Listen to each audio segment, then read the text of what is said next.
jadi lebih adil.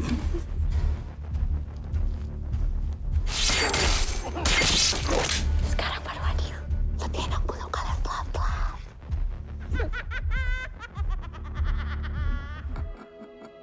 Master Murai.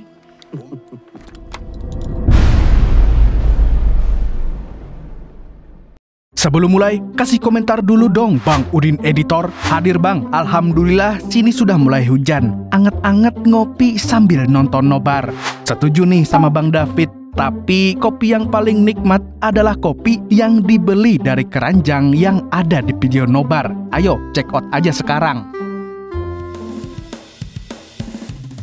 Halo warga nobar yang nungguin film action dari Indonesia. Kayak apa kabarnya Barataan? Sehat-sehat aja kalau paninian. Kembali lagi bersama saya Mamang Tobi, sang pengangguran profesional yang kali ini akan membawakan film aksi Indonesia terbrutal saat ini berjudul The Shadow Strays yang dirilis pada tahun 2024. Menceritakan tentang seorang ninja asasin pemula dengan julukan codename 13 yang rela mempertaruhkan nyawanya demi menyelamatkan seorang bocah laki-laki. Tapi karena tindakannya itulah yang membuatnya harus berhadapan dengan kelompok sindikat kejahatan paling kejam di Jakarta. Digarap oleh sutradara veteran yaitu Timo Cahyanto, film ini berhasil menduduki ranking 1 top global Netflix hanya dalam waktu 3 hari saking epik dan keren adegan-adegan aksi.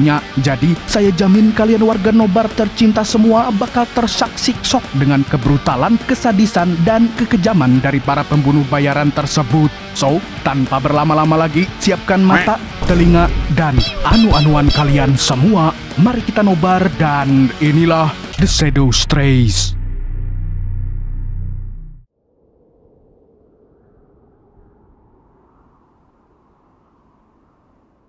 Film dimulai dengan memperlihatkan sekelompok anggota Yakuza dari klan Onori sedang berjaga di rumah pimpinan klan tersebut. Seorang anggota klan bernama Kenjiro menemui Oyabunnya alias bosnya untuk melaporkan kalau Geisha alias wanita cukurukuk yang dipesannya sebentar lagi akan segera tiba. Sambil menunggu, si bos yang sering dipanggil Oyaji alias ayah itu mengeluh kenapa mereka repot-repot menjaganya dengan begitu ketat hanya karena dia mendapat surat ancaman pembunuhan. Padahal ini bukan pertama kalinya dia mendapat ancaman seperti itu.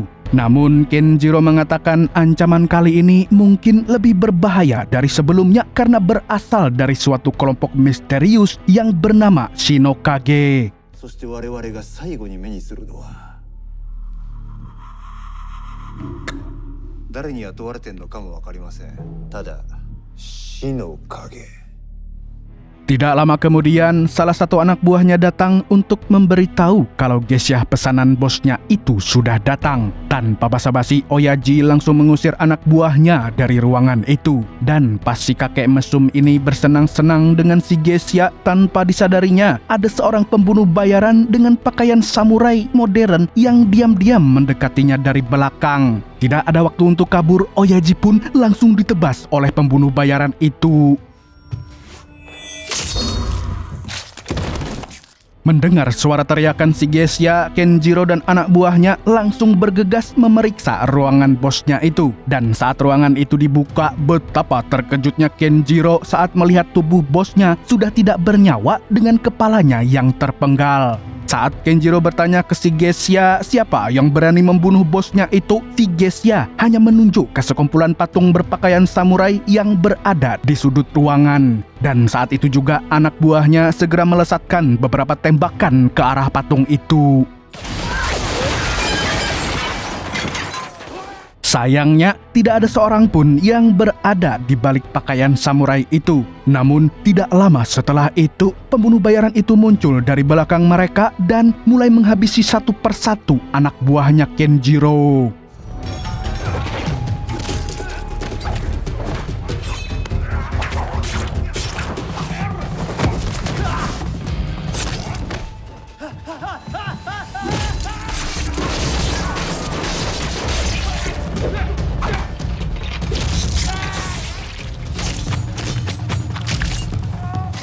Setelah itu, si pembunuh bayaran berhadapan langsung dengan Kenjiro. Mereka pun terlibat dalam pertarungan yang begitu sengit. Di tengah pertarungan, naasnya pembunuh bayaran itu tidak sengaja menembak si Geisha. Dan pada saat fokus si pembunuh sedang teralihkan, Kenjiro pun menggunakan kesempatan itu untuk segera melumpuhkannya. Kemudian Kenjiro memerintahkan anak buahnya yang lain untuk tetap waspada karena kemungkinan masih ada pembunuh bayaran lainnya di sana. Karena penasaran, dia pun membuka topeng si pembunuh bayarin yang ternyata adalah seorang wanita. Sesuai dugaan Kenjiro, pembunuh bayaran lainnya pun mulai melancarkan aksinya dalam kegelapan yang membuatnya terlihat seperti sebuah bayangan yang sangat mematikan.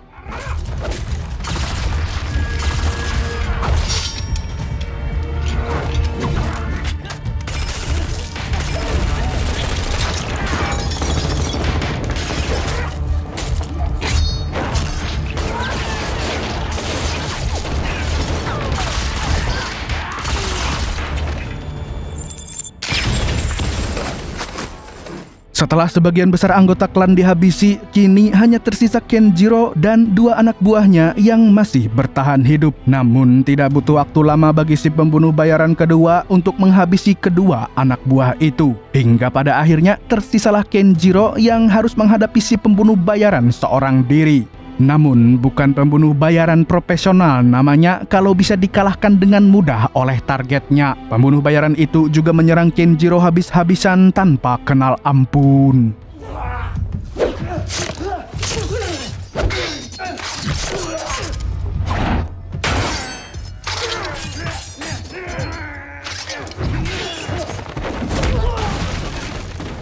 Saat Kenjiro ingin kabur, si pembunuh bayaran dengan cepat langsung mencegatnya. Di detik-detik terakhirnya, Kenjiro bertanya kenapa si pembunuh bayaran juga ingin membunuhnya. Padahal mereka sudah berhasil membunuh pemimpin klannya tersebut. Dan dengan enteng pembunuh bayarannya itu berkata kalau tugas mereka adalah menghabisi seluruh klan Onori hingga tak tersisa. Menolak untuk berkompromi, pada akhirnya Kenjiro pun tewas di tangan pembunuh bayaran itu.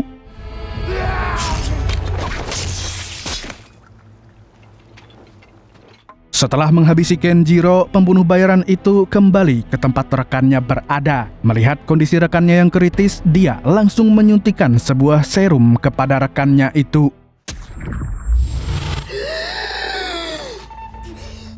Misi kita sudah selesai. 13. Oh gitu.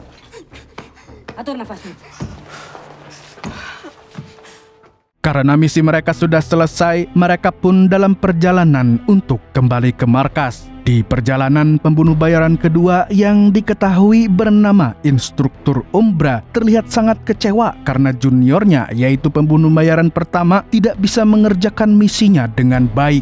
Namun si pembunuh bayaran pertama yang biasa dipanggil 13 itu protes karena merasa kalau dia sudah berhasil menghabisi target utama mereka. Ternyata misinya dianggap gagal karena 13 kehilangan fokus saat tidak sengaja menembak si Geisha hingga membuatnya terluka parah seperti itu. Dan sesuai dengan visi organisasi sejak awal, mereka dilatih bukan untuk menolong ataupun berkompromi, tapi tugas mereka hanya satu, yaitu untuk membunuh. Kita datang untuk menetralisir, hanya membunuh.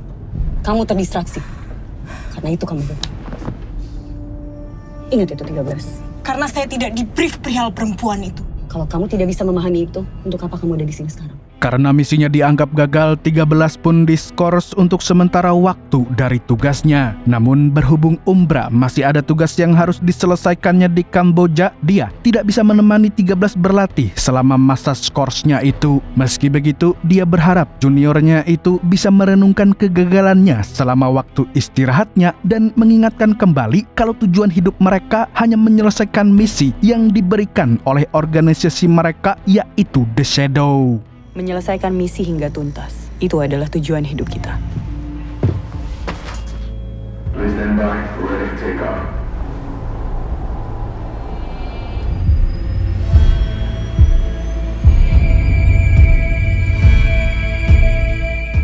Setelah kembali ke rumah, 13 pun melewati masa-masa istirahatnya hanya dengan berlatih tanpa melakukan tugas apapun. Bahkan saking tidak tahannya cuman berdiam diri seharian penuh di rumah seperti saya dan kawan-kawan semua di sini, dia terus-terusan berusaha menghubungi mentornya yaitu Umbra melalui saluran telepon umum rahasia. Sayangnya pihak operator terus memberitahu kalau belum ada instruksi baru apapun dari Umbra untuknya. Dan pada akhirnya 13 terpaksa pulang tanpa mendapat kabar apapun dari mentornya tersebut. Sebutkan kodemu, operator. 13. Semoga jelas sampai briefing berikutnya.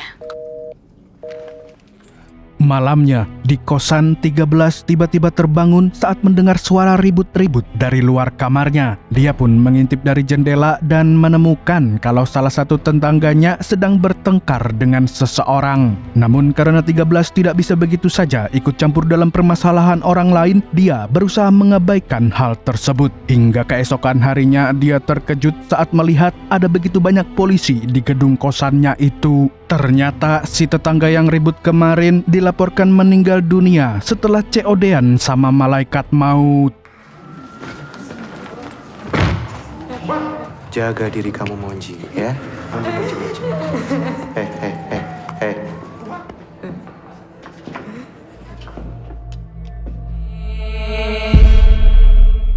Selagi 13 makan bakso di warkopnya Samidi, tiba-tiba ada seorang bocah laki-laki yang datang menghampirinya. Si bocah itu berniat ingin meminta baksonya itu karena dari kemarin dia belum makan apapun sama sekali. Melihat si bocah kelaparan, 13 tidak sungkan untuk memberikan makanannya itu. Dan ternyata bocah itu adalah Monji yang tidak lain merupakan anak dari tetangganya yang telah meninggal dunia. 13 pun memberitahu kalau dia sudah mengetahui soal ibu Monji yang terlibat pertengkaran serius dengan seseorang waktu itu.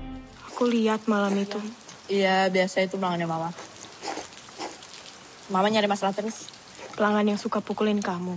Awal banget sih lo. Namun, Monji malah berkata kalau itu sudah resiko dari pekerjaan sang ibu yang seorang ani-ani. Meski Monji dari luar kelihatan tidak begitu peduli kepada sang ibu, tapi 13 tahu kalau sebenarnya dia sangat terpukul dengan kematian ibunya hingga ada niatan untuk balas dendam kepada orang-orang yang telah menyakiti ibunya. Pada akhirnya, Monji pun curhat ke 13 kalau dia tidak percaya dengan hasil otopsi dari polisi yang menyatakan kalau ibunya meninggal karena overdosis barang haram. Karena sebenarnya ibunya itu telah dibunuh oleh seseorang yang bernama Haga. Mendengar cerita itu, akhirnya 13 mengetahui kalau keluarga Monji sedang berhadapan dengan seseorang yang berbahaya.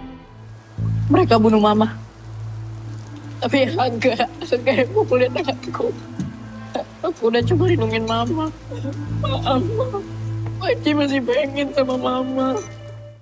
Keesokan harinya, karena masih mengkhawatirkan Monji yang tinggal sendirian, 13 mampir ke rumahnya Monji untuk memeriksa kondisi bocil itu. Namun, dia mendapati kalau pintu rumah itu sudah dalam kondisi terbuka. Dan saat mengecek ke dalam rumah, 13 juga tidak menemukan keberadaan Monji di sana. Di waktu yang bersamaan, seorang laki-laki tiba-tiba masuk ke rumah itu. 13 pun segera bersembunyi di suatu tempat sebelum ketahuan. Dan ternyata laki-laki itu bernama Jeki dan merupakan anak buahnya Haga yang disuruh untuk mengambil barang bukti yang masih tertinggal di rumah tersebut.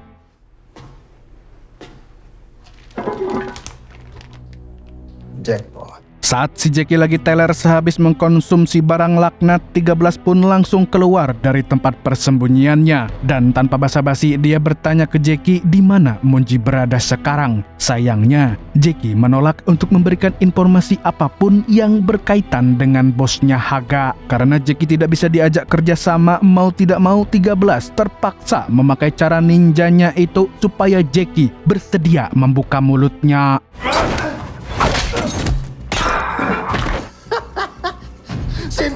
Di mana Monji? Kamu nyebut nama Haga. Bawa aku ke dia. Gua gak bisa nawas. Ayo cepat. Karena tidak punya pilihan lain daripada terus dipites sama 13, Jackie pun setuju untuk membawa 13 pergi menemui Haga. Sesampainya di klub bernama Moonrose, mereka bertemu dengan saudara kembar Haga yang bernama Soryah. Jackie pun mengatakan ke Soryah kalau dia membawa cabai-cabean sebagai hadiah khusus untuk Haga. Dan rencana mereka pun berhasil membuat Soryah percaya dan mengizinkan mereka masuk ke sebuah ruangan rahasia di dalam klub itu. Sebelum bertemu dengan Haga, Soryah memeriksa tubuh 13 untuk lebih meyakinkannya. Namun saat Soryah bertanya nama asli 13 hanya terdiam saja karena dia sendiri juga tidak tahu siapa nama aslinya. Untungnya ada Jackie yang bisa mengarang bebas dan lagi-lagi berhasil mengelabui Soryah. Siapa nama kamu? Ini Jalan Elsie atau Kuli? Namanya Sari. Diam di sini. Selagi Jackie menemui Haga duluan untuk melaporkan temuan barang buktinya, 13 yang ditinggal sendirian di ruangan itu pun menggunakan kesempatan itu untuk mengecek rekaman CCTV di sana. Dari rekaman CCTV, 13 menemukan kalau Haga memang orang yang telah menculik Moonji. Mengetahui Moonji dibawa oleh Haga, 13 pun langsung pergi menemuinya. Setelah berhasil membuat Soryah pingsan, 13 pun berkata sorry ya, dan kini 13 harus berhadapan langsung dengan Haga. Dia lalu menanyakan keberadaan Moonji, tapi Haga tidak berkata apa-apa dan malah menyerangnya.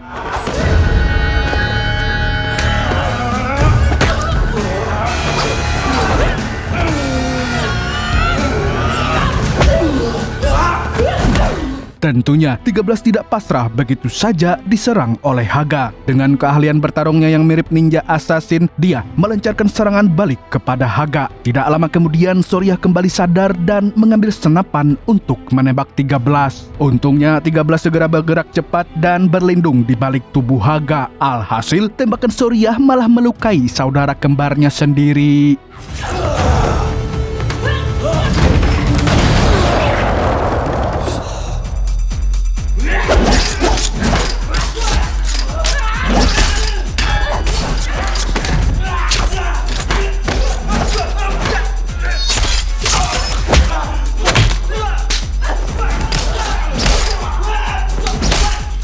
Untungnya 13 dan Jackie berhasil kabur dengan selamat. Jackie lalu menurunkan 13 di tempat yang aman. Meski 13 meminta bantuan Jackie untuk mencari Moonji, sayangnya Jackie menolak dan tidak ingin ikut campur lagi dengan masalah Moonji karena tidak ingin nyawanya berada dalam bahaya.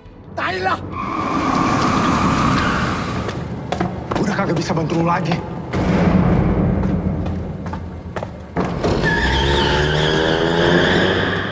Di kantor polisi, seorang inspektur kepolisian bernama Prasetyo telah menginterogasi seorang saksi yang sudah babak belur habis dipukuli gara-gara tidak mau memberikan kesaksian palsu. Tidak lama kemudian, Prasetyo mendapat telepon soal kematian Haga. Nah, sebenarnya Pras ini polisi korup yang juga sudah lama bersahabat dengan Haga. Makanya, setelah melihat jasad Haga, dia mulai menangis dan dia pun mulai memburu orang yang telah membunuh sohibnya itu. Sohib apa gebetan?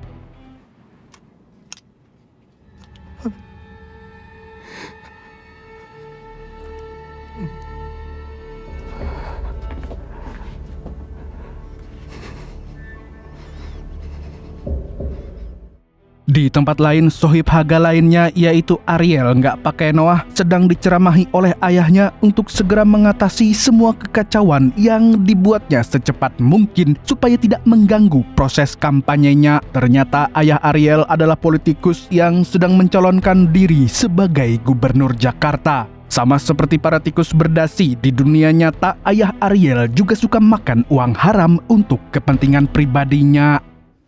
Aku kan sudah bilang, selesaikan semuanya. Setelah itu, Ariel menuju ke ruang bawah tanah dan ternyata di ruang bawah tanah itulah tempat Moonji disekap selama ini. Merasa kalau semua masalah ini terjadi karena bocil tersebut, Ariel pun meluapkan kekesalannya pada bocah itu dengan cara yang aneh seperti memasang topeng kayak gini. Adrenalin itu bisa ngurangin rasa sakit. Di rumah, Jackie ternyata tinggal bersama dengan ibunya yang sedang sakit parah. Meski sang ibu sudah tidak bisa bergerak lagi dan hanya terbaring lemah di kasur, Jackie tetap merawat ibunya dengan begitu sabar dan telaten. Namun tidak lama kemudian Prasetyo dan anak buahnya datang untuk menanyakan soal 13. Di mana anak yang ngebunuh Haga, Jack? Untungnya, 13 berhasil datang tepat waktu sebelum Prasetyo sempat berbuat hal nekat yang bisa membahayakan nyawa Jackie dan ibunya. Meski 13 harus melawan anak buahnya Prasetyo sendirian, tapi dia pantang mundur dan terus melumpuhkan mereka satu persatu. Berbagai alat seperti pistol, pisau, sampai wajan yang habis untuk menggoreng ikan tongkol sekalipun dimanfaatkan oleh 13 sebagai senjata untuk melawan mereka semua.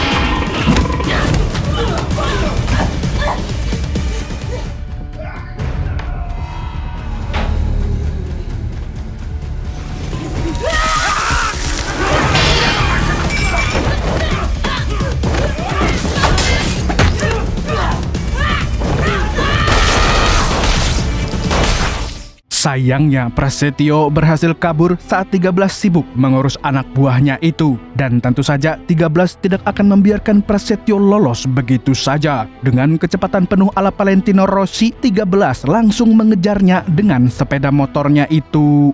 Rel, aku udah deket, Rel. Tapi dia mulai menjauh, gimana?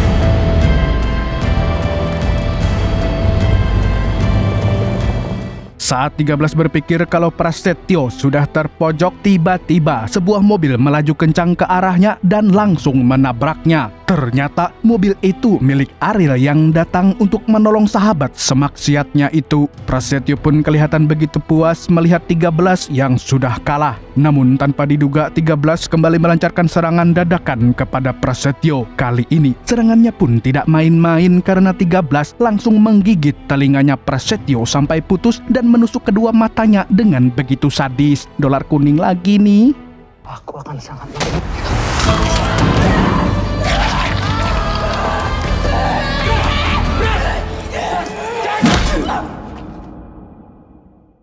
Mengetahui kedua sohibnya tewas di tangan orang yang sama, Ariel pun tidak kuasa menahan kemurkaannya. Alhasil, 13 dibawa lalu disekap di ruang bawah tanah tempat Monji disekap dulu. Demi membalaskan dendam kematian Haga dan Prasetyo, Ariel berniat untuk menghabisi 13 saat itu juga. Namun, tiba-tiba ayahnya datang dan menghentikannya. Katanya sih, daripada membunuh 13, ayah Ariel bilang kalau bakatnya 13 bisa dimanfaatkan untuk menyingkirkan pesaing-pesaing mereka.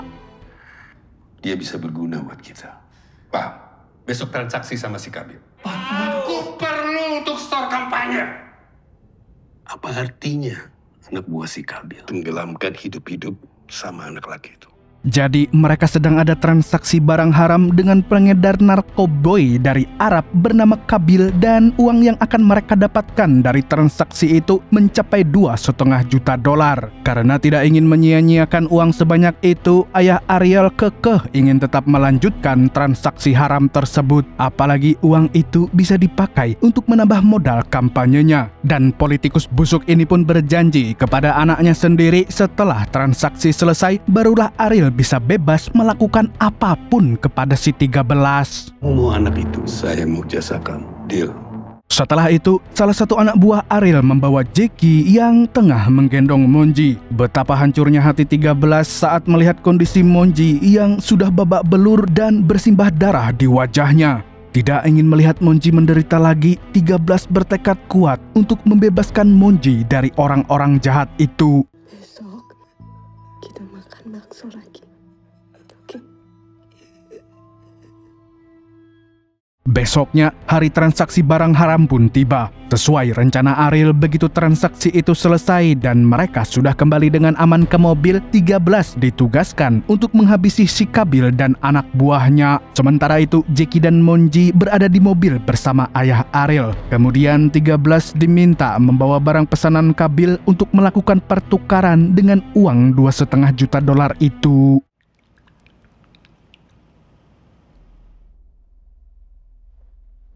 Syukran. Hei, cek cepat. Sekarang lepasin Monji. Setelah transaksi selesai, Ariel pun segera menyuruh 13 untuk segera menyingkirkan Kabil. Namun, saat 13 hendak bersiap untuk menembak Kabil, tiba-tiba terdengar suara teriakan Jackie yang meneriakkan kalau Monji sudah tiada. Monji mati! Monji mati! Monji. Monji mati! Monji! Setelah berita kematian Monji tersebar, Kabil pun menyadari kalau dia sudah dijebak oleh Ariel dan komplotannya. Merasa dihianati, Kabil pun segera menyuruh semua anak buahnya untuk menghabisi komplotannya Ariel. Hingga di detik berikutnya terjadilah adegan tembak-tembakan di antara kedua kubu itu. Bahkan ayah Ariel pun tidak lepas dari serangan anak buahnya Kabil.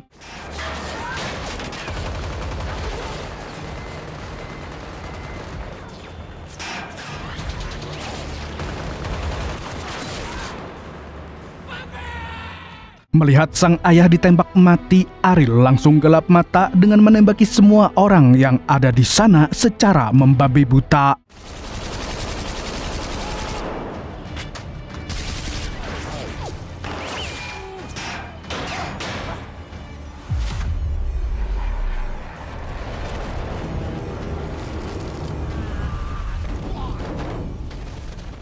Setelah menghabisi semua anak buahnya Kabil, kini giliran Kabil yang diburu olehnya. Saat itu, Kabil masuk ke mobilnya untuk kabur. Tapi apesnya, Ariel yang sudah mengenakan topeng aneh langsung membantai Kabil tanpa ampun.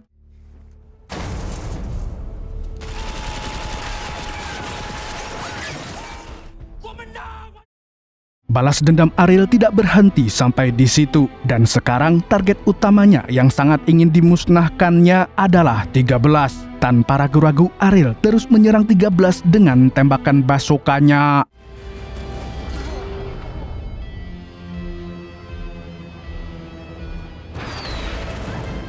Untungnya, 13 berhasil lolos dari serangan tembakan bertubi-tubi itu dan menyudutkan Ariel dengan menabrak mobilnya. Setelah aksi tembak-tembakan berakhir, kini mereka mulai bertarung dengan tangan kosong. Tidak seperti Ariel yang sok jagoan setelah memakai topeng, pengalaman 13 dalam bertarung jauh melebihi kemampuan lawannya itu. Dan pada akhirnya Ariel pun berhasil dikalahkan secara telak.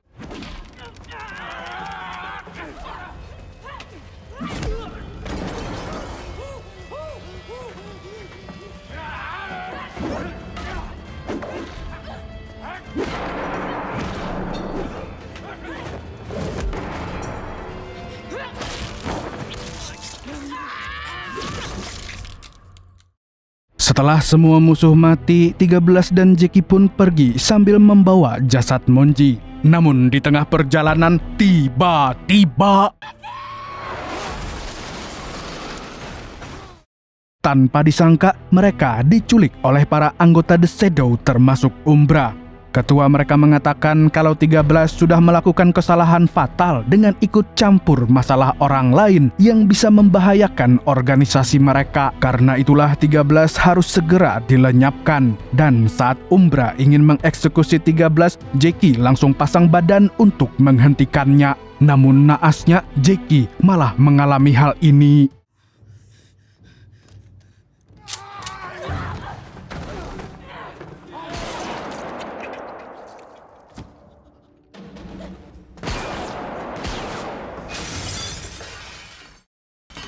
Kemudian, 13 yang berusaha kabur pun dikejar-kejar oleh Umbra, mentor sekaligus gurunya sendiri. Karena tidak ada tempat lagi untuk bersembunyi, membuat 13 terpaksa melawan Umbra 1 lawan 1. sama-sama memiliki kemampuan bertarung yang hebat karena telah dilatih oleh master bernama Master Burai. Mereka terlibat dalam duel yang sangat sengit. Meski harus melawan seniornya sendiri, 13 tidak kenal takut, apalagi harus mengalah secara cuma-cuma dari mentornya itu. Dengan penuh keberanian dan tekad yang kuat, 13 menghadapi Umbra sampai titik darah penghabisan.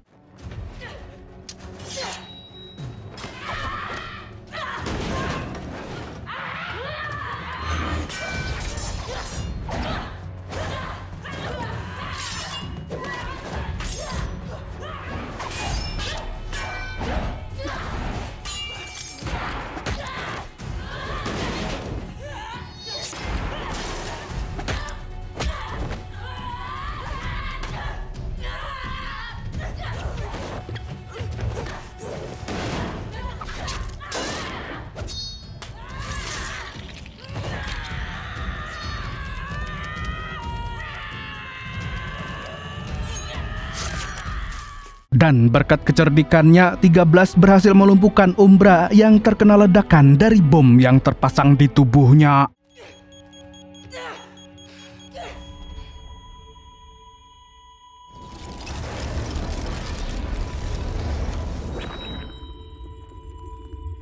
Meski Umbra berhasil melepaskan bom itu tepat waktu, tapi sebagian tubuhnya sudah dipenuhi oleh luka bakar tingkat 3. Di saat yang bersamaan, si ketua muncul untuk menghabisi 13, tapi tanpa diduga Umbra bangun dan berusaha melindungi 13.